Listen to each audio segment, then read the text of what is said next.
Okay, today we are diving deep into a truly haunting mystery, one that's baffled Germany for, gosh, over a century now. The Hinterkaifeck murders. It's an absolutely chilling case from 1922. You've got this remote Bavarian farmstead, looks ordinary enough. But it becomes the scene of just uh, unspeakable violence. Yeah. 6 people brutally killed. And here's the part that really grabs you, the part that sets it apart. The killer, or maybe killers, didn't just flee, they actually stayed. Stayed on the farm. For days. For days, before just vanishing. Poof. Gone without a trace. It's Yeah. bizarre. It really is. So we've gone through all your sources, the research, the articles, trying to piece together not just what happened out there. Right, but why? Why, 100 years on, is this still one of Germany's most perplexing, most enduring cold cases? There are just so many layers. And digging into this material, I mean, it just uncovers these really unsettling details. Strange things happening before the murders. Yeah, signs that something was wrong. Then these, disastrous mistakes in the actual investigation. Oh, huge missteps. We'll definitely get into those. And then that incredibly weird behavior after the crime. Staying there. It defies logic, doesn't it? I mean, think about it. Just put yourself in that situation for a second. What really stands out to you about a killer living among their victims for days like that? It's profoundly disturbing. The level of detachment. Right. Or calculation. Yeah. It's hard to wrap your head around. Exactly. It feels fundamentally different. Okay, so let's set the scene properly. Where exactly was this farm? Right, the Hinterkaifeck farmstead.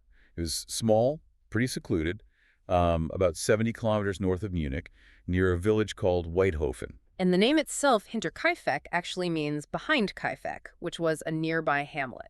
So it really emphasizes how hidden it was, sort of tucked away in the woods, almost a kilometer from the main village. Then that isolation, the sources make it clear, wasn't just, picturesque scenery. It was absolutely critical. Critical how? Well, it gave the killer time, anonymity. It allowed whoever did this to stay on that property for several days after the murders without anyone noticing. Because there were no close neighbors to see or hear anything? Pretty much. No one close enough. And that seriously delayed anyone figuring out something was terribly wrong. Okay, so who are the victims? 6 people, you said. That's right. You had Andreas Gruber. He was 63, this sort of patriarch. His wife, Cecilia Gruber, she was older, 72. Then their daughter. Yeah, Victoria Gabriel, 35. She was widowed. And her 2 kids, Cecilia Gabriel, who was 7, and little Joseph Gabriel, just 2 years old. Oh, gosh, a 7-year-old and a toddler. It's heartbreaking. And then there was the new maid, Maria Baumgartner, 44 years old. And you mentioned she was new, like really new. Unbelievably tragic timing. The sources say she literally just arrived that same afternoon, March 31st, her first day. Wow. Her first day on the job. Just awful. Okay, the crime itself. The sources describe it as incredibly brutal. What do we know about how it happened that evening? Well, the weapon was almost certainly a mattock, a heavy farming tool, probably just taken from the farm's tool shed or barn. And the sequence. It seems horrifyingly systematic. It looks like late that evening, 4 of them, Andreas, the elder Cecilia, Victoria, and young Cecilia, were lured out to the barn. Lured how? That's one of the enduring questions. Maybe noises, maybe something else, but the sources suggest it was one by one. One by one. That's Yeah. meticulous and terrifying. It suggests, a chilling level of planning, control, maybe trying to minimize noise or resistance. Makes sense. So after those 4 were killed in the barn, the killer went into the house. Right. And that's where they killed little Joseph, who was likely asleep in his bassinet, and the new maid, Maria, in her bedroom. Same weapon. So it wasn't chaotic. It sounds calculated, cold-blooded.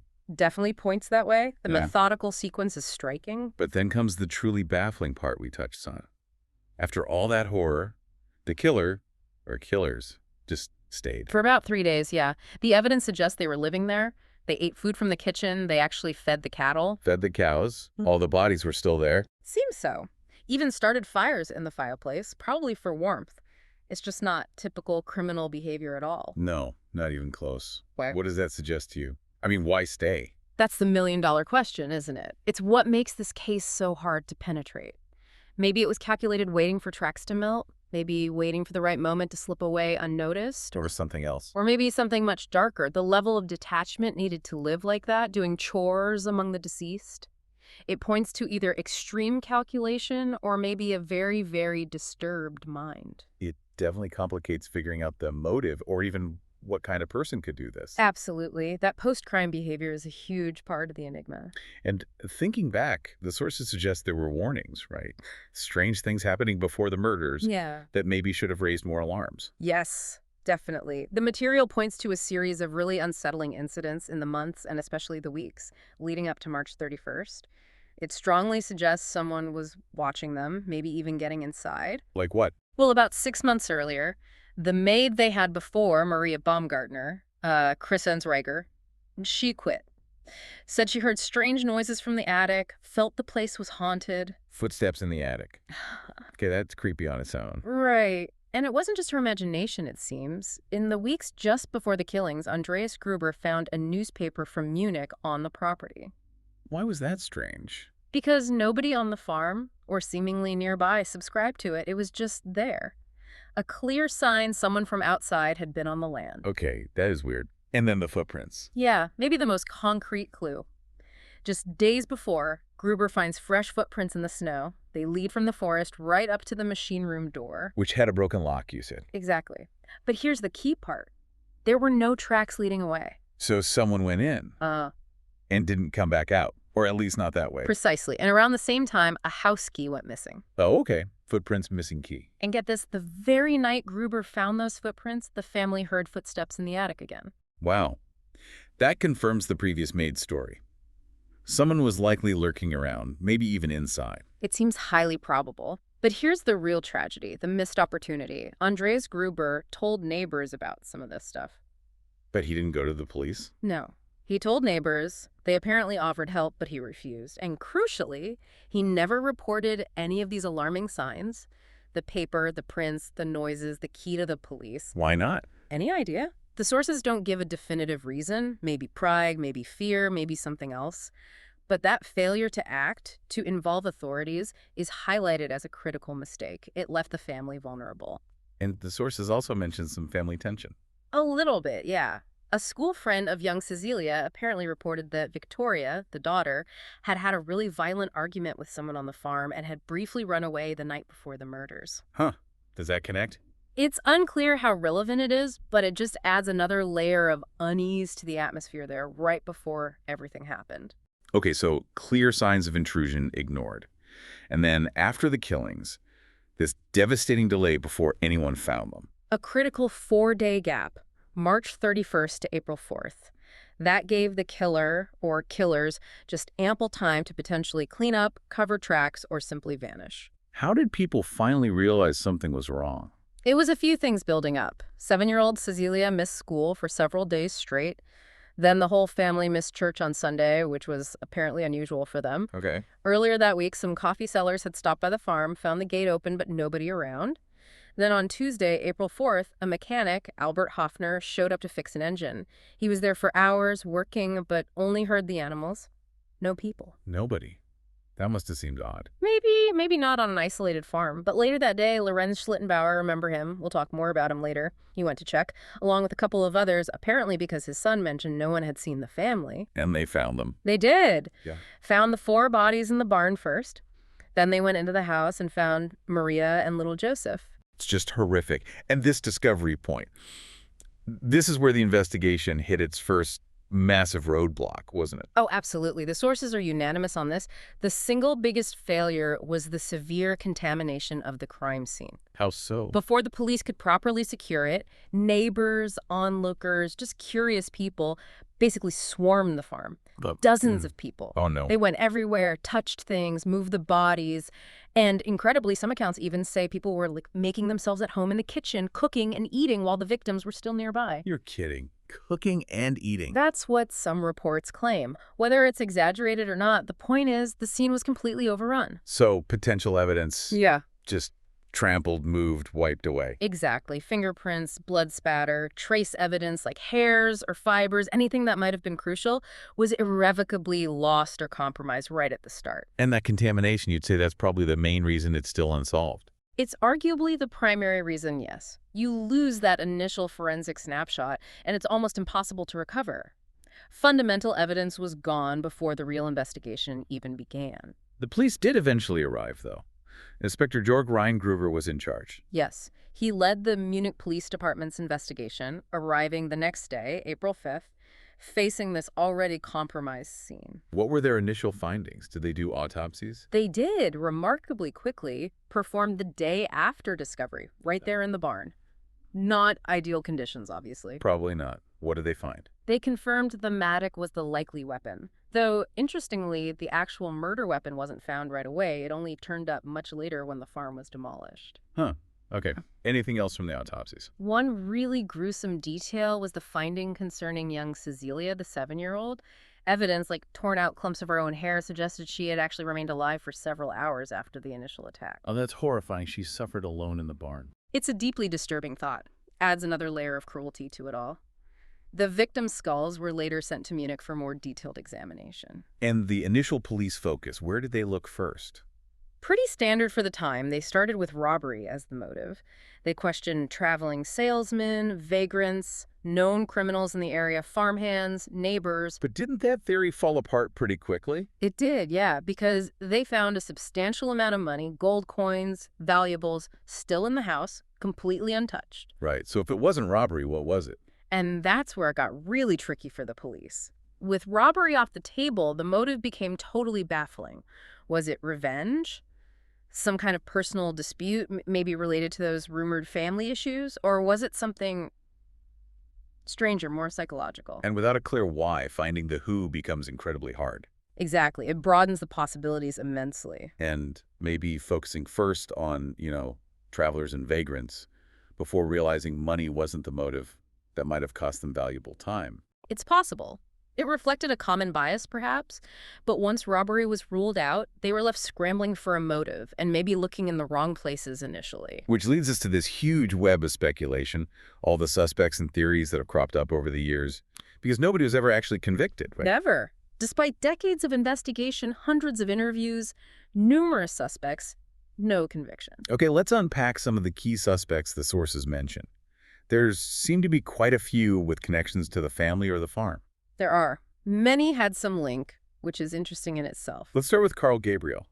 He was Victoria's husband, but he was supposedly killed in World War I. Reported killed in action in France, yes.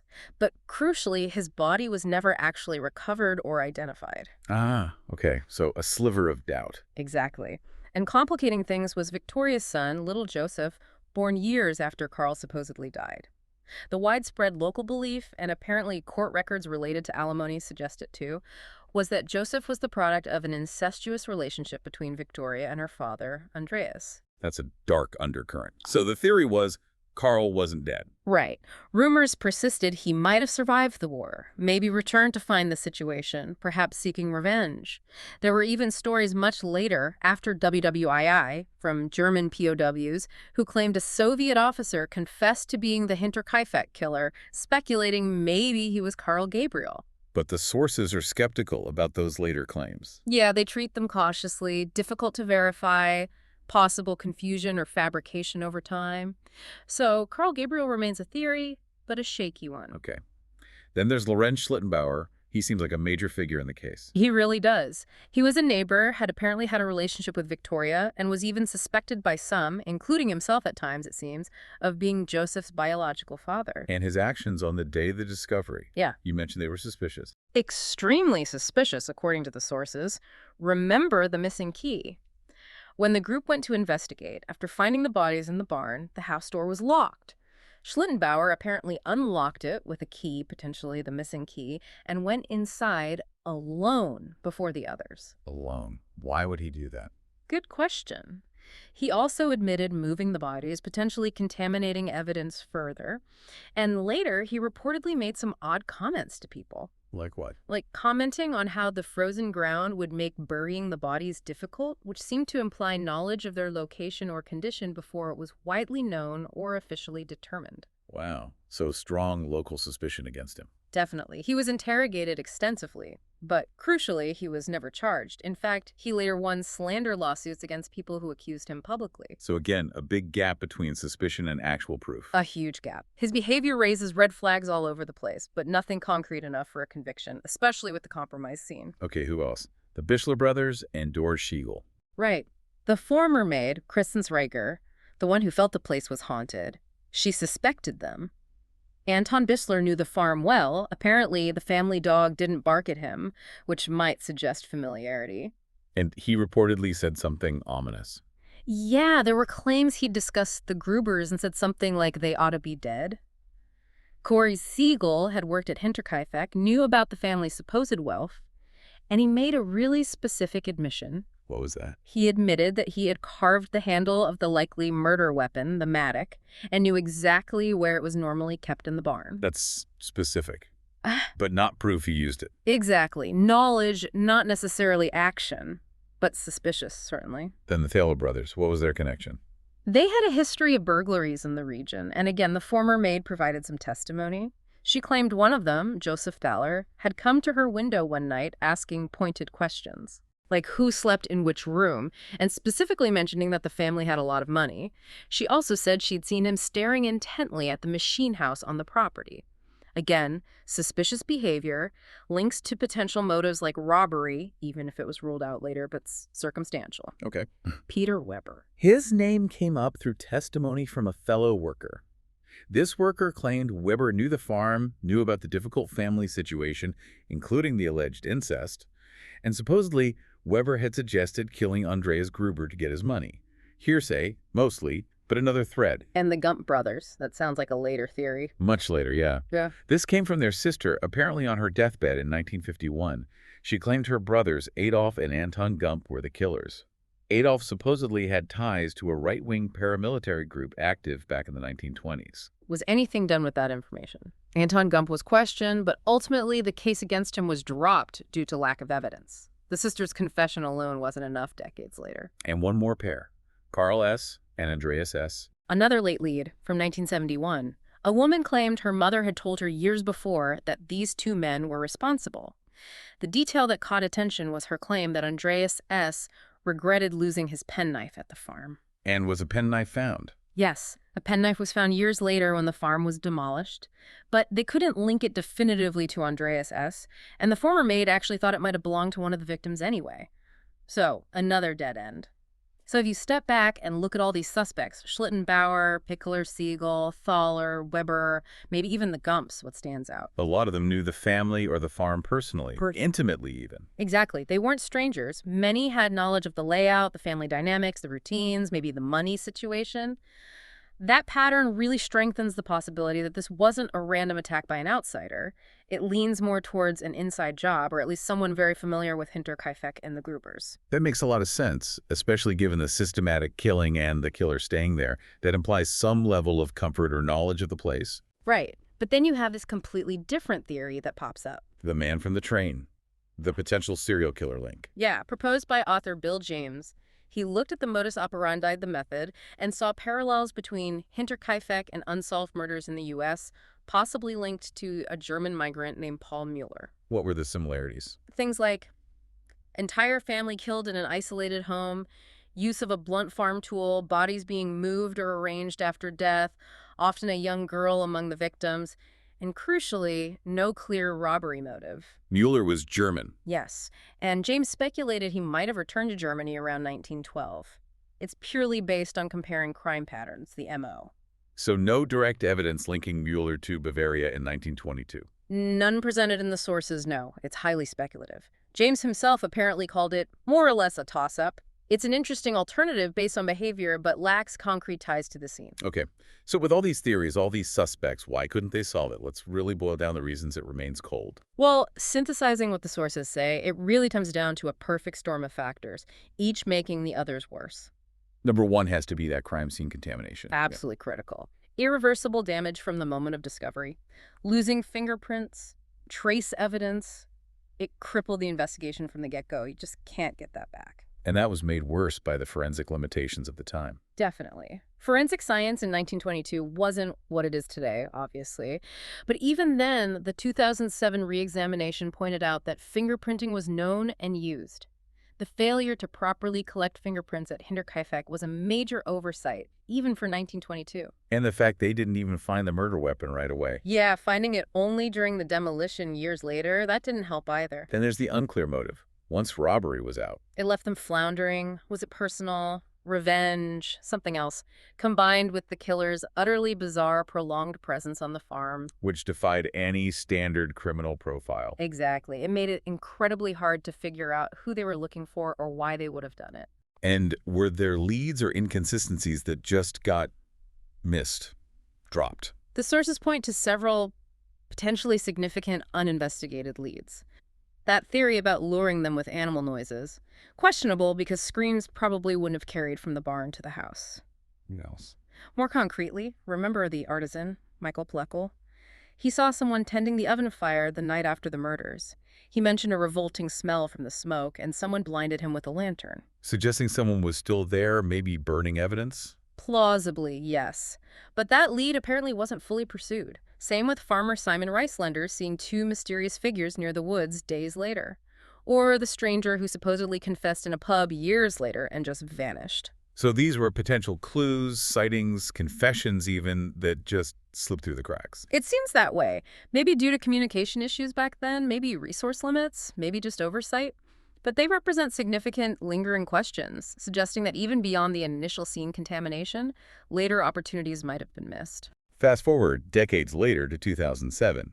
The police academy students take another look. Right. A cold case review using modern techniques, analyzing the old files. What did they find? They actually noted the original police work in terms of documentation was pretty thorough for its time, but they slammed the lack of applied forensics, especially the failure to take fingerprints. They saw that as a critical, avoidable error. And their ultimate conclusion? Basically, that solving it legally, getting a conviction, is almost certainly impossible now. Too much time had passed, and those initial errors, particularly the evidence destruction, were just too fundamental to overcome. But they did reach a consensus on a suspect internally, didn't they? They did. According to the sources, the students and their instructors independently reviewed everything and apparently all agreed on who they believed the most likely perpetrator was. But they didn't name him publicly. No. They made a deliberate decision not to release the name, citing respect for the privacy of any living descendants of that person. Wow. That's quite something. The modern investigators think they know, but ethically, they keep it confidential. It leaves you wondering. It absolutely does. It's a fascinating ethical dilemma, the pursuit of historical truth versus the impact on living people. It means that even though analysts decades later felt confident based on the flawed evidence they had, the public case remains officially unsolved. The police files were formally closed in 1955, though some minor interrogations happened as late as 1986. So even modern methods couldn't definitively crack it because the foundation was so shaky. Pretty much sums it up. The initial mistakes were fatal to the case. What happened to the farm itself? Is anything still there? No, the farm buildings were completely demolished in 1923, less than a year after the murders, probably seen as a place of unbearable horror. Later on, a small memorial shrine was put up nearby, just to mark the tragedy. And after all this time, why does Hinterkaifeck still fascinate people so much? It shows up in books, podcasts like ours. I think it's that unique combination of factors. The sheer brutality, the isolated setting, the mystery of the motive, all those potential suspects, and especially the killer's audacious behavior staying there for days. Plus, the complete lack of closure. It's a perfect, dark enigma that continues to challenge our understanding of crime and investigation. So to wrap up, the Hinterkaifeck murders remain unsolved because you have this perfectly isolated farm exploited by a killer. Combined with that fatally compromised crime scene right from hour one. Then, the limited forensic tools of 1922, or the failure to even use what was available, like fingerprinting. Add in the baffling motive tied to that bizarre behavior of the killer staying on site. And potentially crucial leads or sightings that weren't properly followed up. It really is a textbook case, in a grim way, of how early investigative failures can permanently prevent justice. A haunting lesson from history. It leaves you thinking. Consider the sheer audacity, the chilling reality of a killer walking among their victims, tending to the animals, living in the house for days. Or maybe just think about how one single failure, not dusting for fingerprints back in 1922, could seal the fate of a case like this forever. What does that enduring mystery, that lack of answers, tell you about the very nature of justice, evidence, and the secrets the past can hold?